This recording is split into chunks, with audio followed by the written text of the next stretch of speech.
नमस्कार साथियों, positive builder YouTube channel में आपका स्वागत है। आज हम आपको बताएंगे जब आप प्लिंथ बीम बनाते हैं या फिर अपना मेन बीम बनाते हैं तो मेन बीम या प्लिंथ बीम में जब आप रेनफोर्समेंट प्रोवाइड करेंगे, स्टील प्रोवाइड करेंगे, उस दौरान आपको किन बातों का ध्यान रखना है, कौन सी गलतियां आपको नहीं करनी है, रेनफोर्समेंट में क्या कुछ आपको चेक करना है, उसके बारे में जो है वो डिटेल में आज आपको जानकारी दी जाएगी।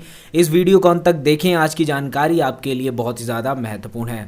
तो इस वीडियो में हम आपको जानकारी देंगे बॉटम बार के बारे में, टॉप बार के बारे में, एक्स्ट्रा बार के बारे में, कर्टेल बार के बारे में, लैपिंग लेंथ के बारे में, एलडी डिस्टेंस के बारे में, स्टीरअप्स के बीच की दूरी के बारे में और किस तरह से जो है वो आपको रेनफोर्समेंट प्रोवाइड करना है, डाया ऑफ स्टील बार के बारे में। इन सभी पॉइंट्स के ऊपर जो है वो आपको जानकारी दी जाएगी। तो वीडियो पर बने रहें। आइए शुरू करते हैं आज की वीडियो को। सबसे पहले बात करेंगे डाया ऑफ स्टील बार के बारे में। जब भी आप जो है वो बीम बनाएंगे, कॉलम बनाएंगे, उसमें जब स्टील दिया जाता है, देखिए स्टील कम या ज़्यादा दिया जाता है हर एक बिल्डिंग में, क्योंकि वो डिपेंड करता है कि आपकी बिल्डिंग में जो है वो कितना लोड आएगा। उसी के अनुसार जो है वो आपके बीम्स में, आपकी स्लैब में, आपके कॉलम में जो है वो स्टील प्रोवाइड किया जाता है। लेकिन इससे पहले आपको हमेशा ध्यान देना है कि इंडियन स्टैंडर्ड कोड के अनुसार आपको कॉलम में, बीम में आपको 12 mm से कम डाया की स्टील बार का इस्तेमाल नहीं करना है। इस बात का आपको जो है वो ध्यान देना है। अगर आपका मैसन जो है ऐसी गलती कर रहा है कि वो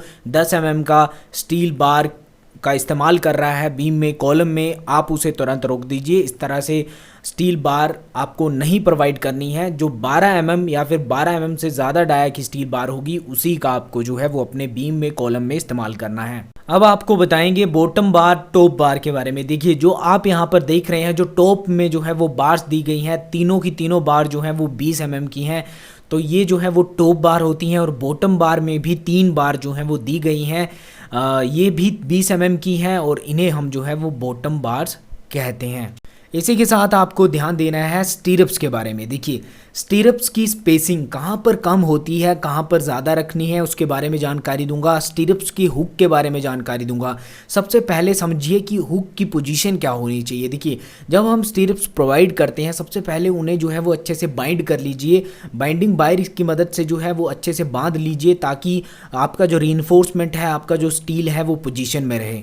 इसी के साथ आपको ध्यान देना है कि हुक की पोजीशन को कैसे रखना। देखिए हमेशा हुक की पोजीशन जो है वो आपकी ऊपर की तरफ होनी चाहिए, टॉप बार की तरफ होनी चाहिए। ऐसा इसलिए होना चाहिए क्योंकि जो टेंशन में जो है वो आपका कंक्रीट वीक होता है और कंप्रेशन में आपका स्टील वीक होता है, इसीलिए जो है वो कंप्रेशन की तरफ आपको जो है वो हुक की पोजीशन को रखना है, लेकिन अल्टरनेट वे में रखना है। देखिए अगर मान लीजिए लेफ़्ट साइड आपने हुक रखा तो दूसरी बार जो है वो आपको राइट साइड रखना है, फिर आपको जो है वो लेफ़्ट साइड, फिर राइट साइड। तो अल्टरनेट वे में जो है वो आपकी हुक की पोजीशन होनी चाहिए। इस बात का भी आपको ध्यान देना है। स्टीरअप्स की स्पेसिंग के बारे में आपको जानकारी दूंगा। देखिए जो टाइज होती हैं वो कॉलम में इस्तेमाल की जाती हैं। जो आपके इस तरह के रिंग बनते हैं, जो आपके कॉलम में इस्तेमाल किए जाएंगे, होते एक जैसे ही हैं, उन्हें हम जो है वो टाइज कहते हैं। और स्टीरअप्स उन्हें कहते हैं जो बीम में यूज़ की जाती है। जो रिंग बीम में यूज़ किए जाएंगे उन्हें स्टीरअप्स, जो कॉलम में यूज़ किए जाएंगे उन्हें टाइज कहते हैं। अब मैं आपको बताऊंगा स्टीरअप्स की दूरी कहाँ पर कम होगी, कहाँ पर ज़्यादा होगी। देखिए जंक्शन पॉइंट पे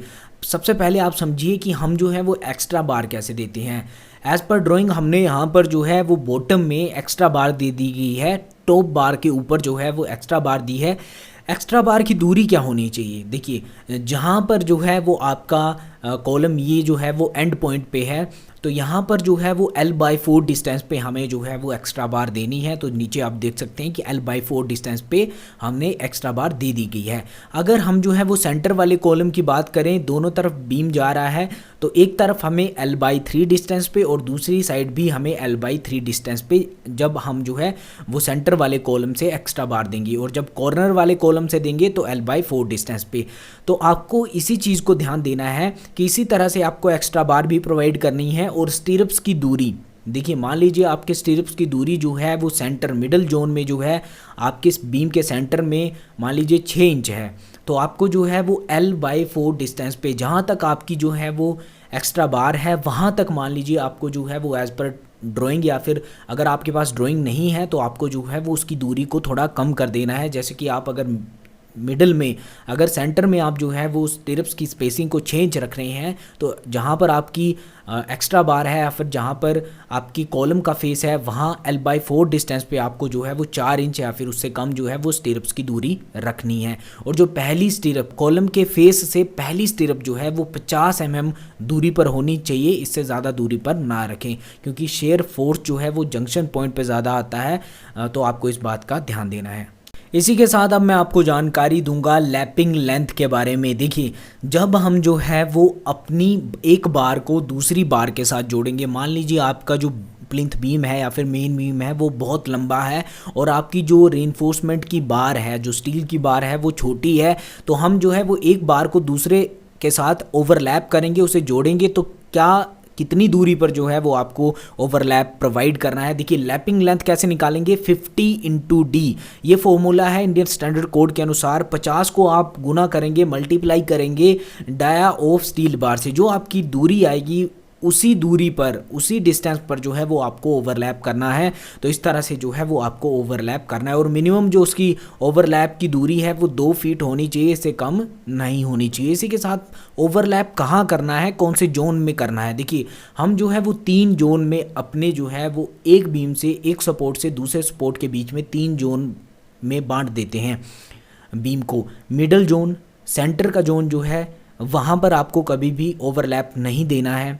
एंड जोन, 2 कॉलम 2 सपोर्ट की तरफ जो है वो एंड जोन होगा, तो एंड जोन में भी आपको जो है वो ओवरलैप नहीं देना है, क्योंकि जो कॉलम होता है जहाँ पर सपोर्ट होती है वहाँ पर शेयर फोर्स सबसे ज़्यादा होती है और सेंटर में जो है वो बेंडिंग मोमेंट ज़्यादा होता है। तो आपके एंड जोन और सेंटर जोन, मिडल जोन के बीच का जो गैप है वहाँ पर आपको जो है वो ओवरलैप प्रोवाइड करना है। इस तरह से जो है वो स्टील को ओवरलैप करना है और इस जोन में आपको जो है वो ओवरलैपिंग लेंथ प्रोवाइड करनी है। इस बात का भी आपको ध्यान रखना है। इसी के साथ डेवलपमेंट लेंथ की बात कर लेते हैं, LD की बात कर लेते हैं। देखिए, जब हम अपने बीम्स में स्टील प्रोवाइड करते हैं, चाहे वो प्लिंथ बीम हो चाहे वो मेन बीम हो, तो वहाँ पर जो टॉप बार आपकी होंगी या फिर बॉटम बार जो होंगी वो आपके कॉलम के बाहरी फेस की तरफ मोड़ दी जाती हैं। L शेप में जो है वो हमें उसे मोड़ देते हैं, तो इसे हम जो है वो टेक्निकल टर्म में LD डिस्टेंस कहते हैं या फिर डेवलपमेंट लेंथ कहते हैं।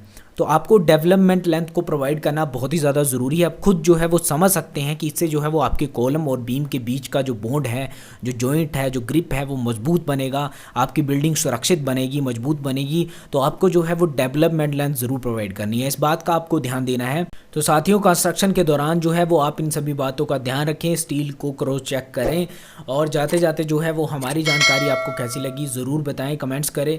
इसी के साथ जो है वो पॉजिटिव बिल्डर यूट्यूब चैनल को सब्सक्राइब कर दीजिए, बेल आइकन को प्रेस कर दीजिए, ताकि इस तरह की महत्वपूर्ण जानकारी आपको समय पर मिलती रहे। धन्यवाद। आज की वीडियो में इतना ही, मिलते हैं नेक्स्ट वीडियो में, तब तक के लिए बाय, आपका दिन शुभ हो।